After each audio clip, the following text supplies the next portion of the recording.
Not a lot of people know, this game, it goes by you fast, man. Nothing is promised. Me and Gaethje were the next guys respectfully up in our title shot. With the Tapoya thing, everybody keeps saying, oh, you're our next one, this and that. It's like, am I really? If Tapoya was to beat Volk in any way, Volk gets a direct rematch. Volk did enough work to earn himself a direct rematch, and everybody's like, oh yeah, but after the knockout and blah blah, Volk earns it. He did what he did. He has a bunch of title defensive. Just because he went up to a weight class and lost, I don't think it should affect him at his own weight class. I always thought that if Tapoya won, no matter what, I still would be waiting because Volk would get a direct rematch.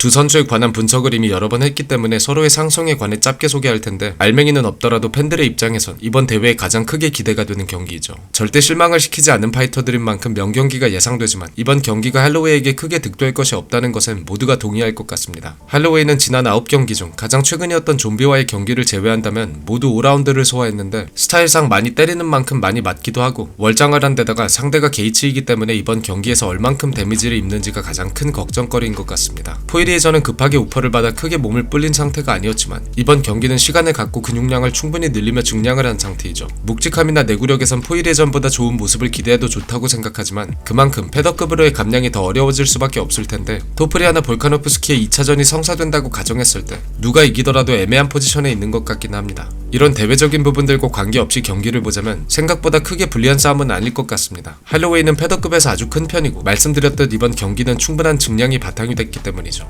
UFC 커리어의 유일한 라이트급 경기였던 포이리에전에선 할로웨이는 체급 차이를 극복하지 못하고 패배했습니다. 리치가 길고 사우스포의 체크가 좋다는 점에서 상성으로만 본다면 할로웨이에게 포이리에는 좋은 상대가 아니었다고 생각하는데 경기를 보면 포이리에가 상체를 넣으며 길게 내는 뒷손 단발에 데미지를 많이 입었죠. 또 할로웨이의 어드밴스 타이밍에 포이리의 체크가 계속 걸리는 장면을 볼 수도 있었습니다. 이 둘의 경기를 간단하게 요약해보자면 펀치가 묵직한 편인 포이리에와 펀치를 교환하는 장면에선 확실히 체급의 차이가 났고 초반에 너무 많은 데미지를 허용했다. 페이스가 아주 높은 경기였고 포이리에의 경기 운영과 위기 관리 능력이 빛을 발했다. 하지만 후반으로 갈수록 지친 포이리에가 테이크다운을 계속 노리는 장면을 볼 수 있었고 할로웨이가 더 많은 움직임을 가져갔다. 5라운드엔 지친 포이리의 집중력이 확연히 떨어졌다 라고 정리할 수 있을 것 같습니다. 할로웨이의 경기 스탯을 보면 전체적으로 다 비슷하게 5라운드 끝까지 볼륨에는 큰 차이가 없는 것을 볼 수 있는데 포이리에는 가드도 좋고 맷집, 정교함, 파워, 투지와 체력 등 그래플링을 제외한다면 스탠딩에서 빠지는 것이 없는 선수이기 때문에 할로웨이에게 어떤 체급에서든 상성이 좋지는 않다고 생각합니다. 포이리에와 게이츠를 비교하면 스피드가 더 좋고 컨비네이션의 볼륨과 정교함 그리고 거리 감각이 더 좋은 할로웨이가 확실히 우위를 점하는 요소들이 많죠. 게이츠는 포이리에에 비하면 공격 범위가 확실히 좁습니다. 즉 만약 파워에서 확연히 차이가 나지 않고 잔펀치를 더 많이 허용할 게이츠가 압박을 해주지 못하고 밀리기 시작한다는 가정을 했을 때 평상시 할로웨이의 경기처럼 잠식하는 양상이 나올 확률이 높습니다. 게이츠의 최근 승리한 4경기를 보면 더스틴 포이리, 라파엘 피지에프, 마이클 챈들러 그리고 토니 퍼거슨인데 모두 비슷하게 먼저 들어와주는 상대들이었죠.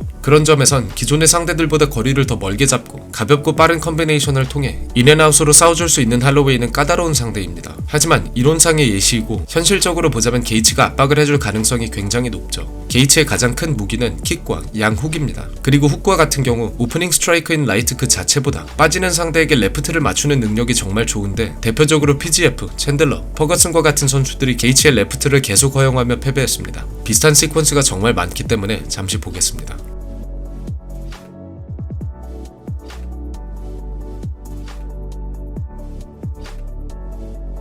게이츠는 라이트 혹은 레그킥과 함께 더킹을 하며 자신이 가장 강력한 게이츠 존에 안착하고 상대의 타격을 흘리며 레프트를 내는 장면들이 반복되는 것을 볼 수 있습니다. 할로웨이는 이 클린치 반부 앞의 거리를 웬만하면 피해주는 것이 좋다는 뜻이기도 한데 할로웨이가 아무리 맷집이 좋고 터프하다고 하더라도 게이츠의 파워를 무시할 수는 없을 겁니다. 상체를 아주 효율적으로 써주는 게이츠의 파워는 포이리에보다 훨씬 강력하죠. 그렇기 때문에 옥타곤을 더 넓게 사용해주며 기존의 경기들보단 초반의 페이스를 더 낮추고 케이지 활용을 넓게 해주는 경기를 가져올 가능성이 높습니다. 만약 할로웨이가 쉽게 들어와주지 않고 원거리에서 인앤아웃으로 이득을 본다면 게이츠는 거리를 깨고 들어가 할로웨이를 가둬줘야 합니다. 두 가지의 경우의 수가 있을 텐데 첫 번째는 들어오는 타이밍을 제대로 읽고 할로웨이에게 훅 더블로 받아준다. 두 번째는 압박을 통해 할로웨이를 가둬주고 펀치를 교환한다 라고 할 수 있을 것 같습니다. 특유의 볼륨형 압박 게임으로 많은 팬들이 발을 붙이고 타격을 주고받는 것을 좋아하는 파이터라고 생각하시지만 할로웨이는 그런 무모함보단 타격을 집어넣고 상대의 사이드를 잡는 능력이 좋은 선수이죠. 한 방을 제대로 허용하고 쓰러지는 것이 가장 큰 위험 요소 요소였던 앨런전에서 이런 운영이 빛을 발했는데 할로웨이가 사이드로 빠져버리자 앨런의 타격이 닿지 않는 장면이 몇 번이나 연출됐습니다. 만약 증량을 한 상태로 앨런전 정도의 스피드가 나올 수 있다면 게이츠가 할로웨이를 따라가기 정말 어려울 거라고 생각합니다. 그렇게 경기가 흘러간다면 후반엔 게이츠를 가둬서 짧은 템포의 컴비네이션으로 게이츠가 타격을 낼 타이밍을 주지 않거나 혹은 크게 로딩해서 휘두르는 펀치는 충분히 미리 보고 빠져버리는 할로웨이가 가장 좋아하는 경기 양상이 나올 수도 있겠죠.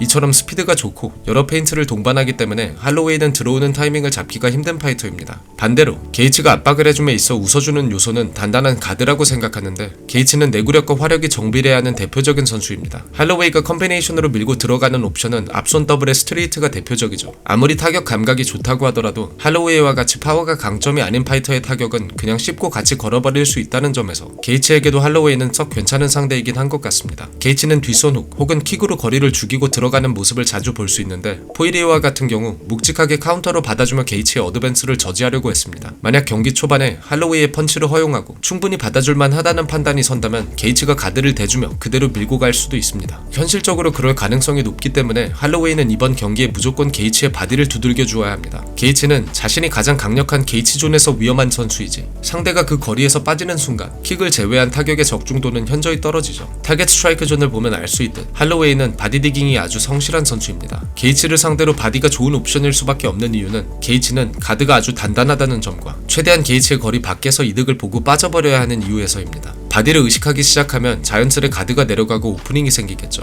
즉 그만큼 효율적인 헤드헌팅이 가능하다는 의미고 또 레그킥으로부터 비교적 안전하게 타격을 집어넣을 수 있는 옵션일 뿐만 아니라 장기적으로 스피드에서 우위를 점하기 위해선 성실한 바디 디깅이 필수입니다.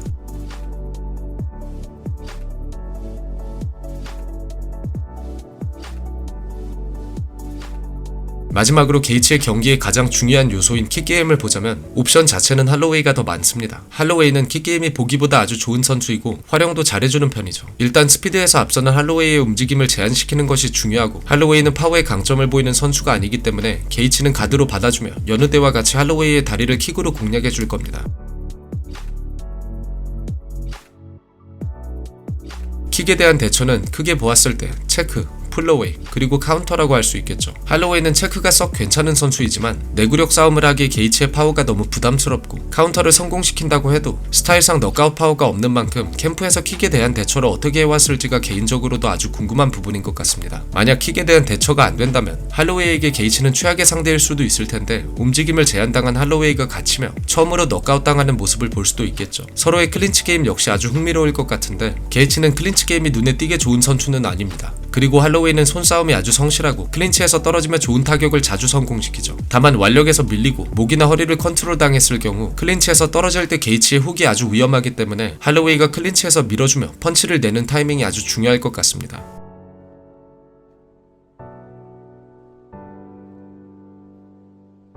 나이와 지난 커리어를 고려했을 때 할로웨이는 전성기에서 서서히 내려오고 있는 파이터라고 생각합니다. 할로웨이가 가장 강했던 경기는 알도와의 2차전이라고 생각하는데 신체 능력이 크게 떨어진 모습을 보이지는 않지만 스피드와 전체적인 단단함은 조금 차이가 난다고 생각합니다. 아직 건재한 모습을 보이는 것은 신체 능력에 저하가 있음에도 그만큼 노련하게 경기를 끌고 가기 때문이겠죠. 하지만 서로가 베테랑이고 게이츠의 단단함을 고려했을 때 할로웨이의 커리어의 위험 요소가 아주 많은 경기일 수밖에 없는데 과연 할로웨이의 볼륨과 강인함이 게이츠의 단단함을 깰 수 있을지 UFC 300의 BMF 타이틀 맥스 할로웨이와 저스틴 게이츠의 분석을 마치겠습니다. 이번 대회 즐기시는데 조금이라도 도움이 됐으면 좋겠습니다. 시청해주셔서 감사합니다.